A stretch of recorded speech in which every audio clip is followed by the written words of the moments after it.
करायचं आणि कोणालाच याचं गांभीर्य नाही. सगळं फक्त निवडणुका निवडणुका आणि निवडणुका एवढ्या चक्राभोवती सगळं फिरतंय. मला एक सांगा, पण या अशा प्रकारच्या समस्येचं सोल्युशन हे लॉंग टर्म असतं किंवा त्याच्यावर काहीतरी स्पेसिफिक आणि ठोस मार्ग निघायला लागतो? याचं पहिलं काम म्हणजे स्वाभिमानाची इंजेक्शन दिली पाहिजेत. ज्या दिवशी ही गोष्ट कळेल ना, कसं होतं, मी आत्ता साधी गोष्ट लक्षात घ्या. मी ज्यावेळेला पहिल्यांदा परदेशी गेलो, स्वित्झर्लंडला गेलो आणि ते सगळं देश पाहिला, काय सुंदर डोंगर आणि काय काय काय काय काय काय तिकडे रस्ते आणि काय काय प्रॉब्लेमच नाहीत. तिथे फिरत असताना पहिला माझ्या डोक्यात आलेला प्रश्न, काय आपल्या डोक्यात तोच येऊ शकतो. मी म्हटलं, इथला विरोधी पक्ष काय करतो? निवडणुकीच्या तोंडावरती आम्ही तुम्हाला हे देऊ, आम्ही तुम्हाला ते देऊ, आम्ही तुम्हाला ते देऊ, सगळंच होतं. मग विरोधी पक्ष करतो काय? पण विरोधी पक्ष आहे तिथे, कारण तिकडचे प्रॉब्लेम्स वेगळे आहेत, तिकडचे प्रश्न वेगळे आहेत. ज्या वेळेला आपल्याही ग्रामीण भागामधनं मंत्री लोक ज्या वेळेला शहरांमध्ये येतात, त्यावेळेला त्यांना प्रश्न पडतो, प्रॉब्लेम काय? रस्ते आहेत, ट्रान्सपोर्टेशन सिस्टीम आहे, मार्केट्स आहेत, हॉस्पिटल्स आहेत, शाळा आहेत. पण ते ह्या शहरामध्ये राहणाऱ्या लोकांनाच कळू शकतं की ते पुरत नाहीये. आज ट्रॅफिकची परिस्थिती तुम्ही बघितली, सगळी कोलमडलेली आहे. मी या ट्रॅफिकच्या विषयावरती आर पाटलांना दोनदा बोललो की म्हटलं, अहो यांची बैठक घ्या. पसरीचांसारखा एक माणूस आहे ज्यांनी ट्रॅफिकवरती इतका मोठा अभ्यास केला आहे, त्याच्यावरती डॉक्टरेट त्यांना मिळालेली आहे. म्हटलं त्यांना तुम्ही लावा या विषयावरती कामाला. म्हणजे मुंबईचे, पुण्याचा, ठाण्याचा, आज शहरांचा जो सगळा विचका झालेला आहे सगळ्या ट्रॅफिकचा, त्याच्यावरती म्हटलं तुम्ही एक कमिटी नेमा आणि त्याच्यावरती काम करा. माझ्याकडनं, आमच्याकडनं जे काही लागेल तुम्हाला आम्ही सहकार्य करायला तयार आहोत. बरं, हे काही प्रेस पब्लिसिटीसाठी करू नका. याची पत्रकार परिषद घेतली आणि राज ठाकरेंकडनं ह्या सूचना आल्यात, बिलकुल करू नका. तुम्ही परस्पर करा. या सगळ्या गोष्टींचा परिणाम हा असा शहरांवरती होत असतो. मला एक आणि दोन,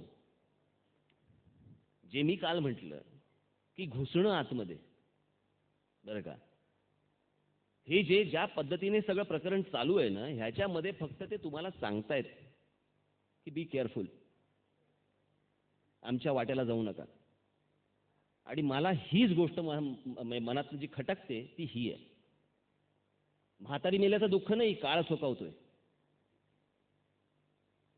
आणि उद्या भविष्यात येणाऱ्या संकटाची चाहूल फक्त मी आत्ता सांगतोय, जी माझ्या काकांनी ह्याच्या अगोदर सांगितली, जी माझ्या आजोबांनी ह्याच्या अगोदर सांगितली. आणि दिवसेंदिवस या सगळ्या शहरांचा विचका होत चाललेला आहे. आज पुणे शहरामध्ये देखील असलेल्या त्या बिहारी विद्यार्थ्यांचा त्या पुणे शहरातल्या लोकांना त्रास नाही होत. आज अनेक मुलींना याचा त्रास होतो या सगळ्या गोष्टींचा. पुढे तिकडे लक्ष जाणार आहे माझं. पण राजजी, आज किंवा काल 2 दिवसामध्ये जी काही एक प्रतिक्रिया उमटलेली आहे मनसेच्या कार्यकर्त्यांकडून किंवा ज्यांनी आंदोलन सुरू केली आता त्यांच्याकडून, ती प्रतिक्रिया जरी उत्स्फूर्त मानली तर हे पक्षाचं ध्येय धोरण यापुढे या लाईनवर असणार आहे का? कारण जर इलेक्शन जवळ आल्या असं समजलं समजा, तर हा पक्षाचा मुख्य मुद्दा असणार आहे का? बिलकुल. महाराष्ट्राच्या नवनिर्माणाच्या बाबतीमध्ये आणखीन कुठले मुद्दे तुम्हाला पक्षाच्या दृष्टीने आता महत्त्वाचे म्हणून घ्यायचे? निवडणूक पहिलं कसं आहे, पहिली साफसफाई, मग रंगरंगोटी. नवनिर्माणाचा अर्थच तो आहे. पहिला चौकोन रिकामा करून घ्यायचा, मग काय आपण कपाट आणू इथे, छान खुर्ची आणू इकडे वगैरे, ते सगळं नंतर. एक प्रत्येक पक्षाची उभारणी व्हायला त्याला सेट होण्याकरता काही वेळ लागतो. आपण ही वाट सोपी नाही आहे, ही वाट खूप खाचखळग्यांची काटेरी आहे. अनेक पक्षांच्या ध्येय धोरणांमध्ये स्वतःचं वेगळं धोरण आणि वेगळेपणा तुम्हाला निर्माण करायला लागणार आहे. आत्ता असं जर विचारलं आपल्याला की महाराष्ट्रातल्या तरुणाला, तरुण पिढीला नेमकं काय हवं आहे असं तुमचं ऑब्झर्वेशन आहे? नेमकं काय हवंय? हवंय मला असं वाटतं की त्याला समजून घेणारा कोणतरी माणूस हवाय.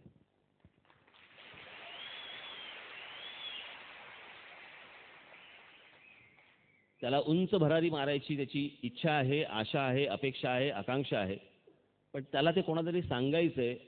आणि ह्या सगळ्या ह्याच्यामध्ये त्याला फक्त पुढे हो एवढं सांगणारं कोणतरी हवंय. मला असं वाटतं महाराष्ट्रातल्या तरुणामध्ये काहीही कमी नाही. पण बाकीच्या पक्षांमध्ये त्याला हे मिळत नाही असं वाटतं आपल्याला? मला काय माहित. बाकीच्या पक्षांमध्ये आजूबाजूला आपण जर बघितलं तर दुसरी फळी निर्माण करण्यामध्ये किंवा तरुण पिढीला वाव देण्यामध्ये हे पक्ष कमी पडलेत असं आपल्याला वाटतं का? अगोदरच्या खुर्च्या सोडत नाही तो, तिथे प्रॉब्लेम आहे सगळा. पण पण जेव्हा सत्ता येते तेव्हा प्रत्येक वेळेला महत्त्वाच्या पदांवर बसण्याकरता तरुण आणि अनुभवी माणसं मिळतातच असंही नाही. आपण पूर्वी बघितलेली आपली सत्ता असताना. तरुण आणि अनुभवीचा अर्थ मला समजून सांगा. म्हणजे ज्यांना आपल्या पदावर बसल्यानंतर काय नक्की करायचं आहे याचा एक अनुभव तरी असला पाहिजे. माझं म्हणणं आहे 60 वर्ष चुका झाल्या ना,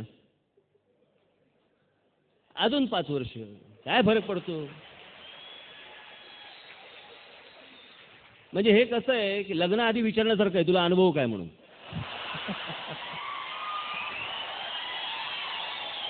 काय डोंबल्याचा सांगणार तो. मी पुन्हा एकदा मूळ मुद्द्याकडे येतो. एक नवनिर्माणाची कल्पना आपण पक्षाच्या स्थापनेच्या वेळा सांगितलेली होती.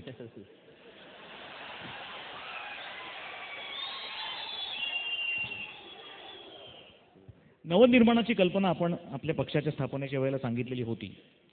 आत्ताचं एक अस्थिर वातावरण जर आपण बघितलं महाराष्ट्रातलं आणि देशातलं सुद्धा, कधी निवडणुका लागतील सांगता येत नाही, कधी डावे पाठिंबा काढून घेतील सांगता येत नाही.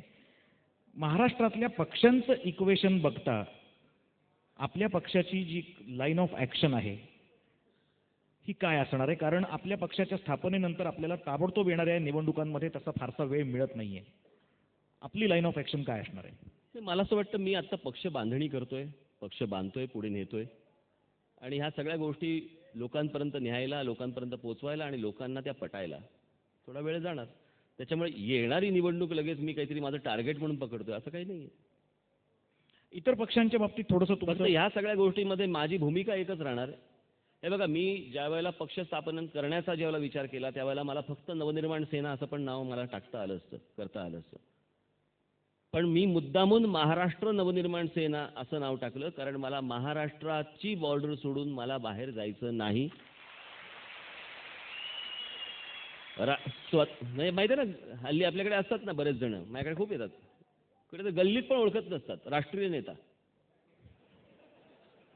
विजिटिंग कार्ड छापतात. हे असले कुठचेही राष्ट्रीय नेता होण्याची मी स्वप्न पाहत नाहीत, कारण माझ्या मते दिल्लीत गेलेला माणूस फुकट जातो. त्याच्यामुळे त्या भानगडीत मला पडायचं पण नाही, मला जायचं पण नाही. मला जो काही विचार करायचा आहे तो महाराष्ट्राचा विचार करायचा आहे आणि महाराष्ट्राच्या जनतेचा विचार करायचा आहे. त्याच्यासाठी म्हणून मला जे काही करता येईल ते मी करतोय. त्यासाठी थांबायची तयारी आहे. बिलकुल. मला एक सांगा, नवीन नेतृत्व निवडताना तुम्ही काय निकष या तरुणांमध्ये लावताय आता? नाही, मला असं वाटतं पहिलं कामालाच लावलं पाहिजे ना. कसं आहे, ही काय बघायचा दिवस नाही हा, किंवा पोहे केलेत जरा गाऊन दाखव वगैरे असं काही नसतं.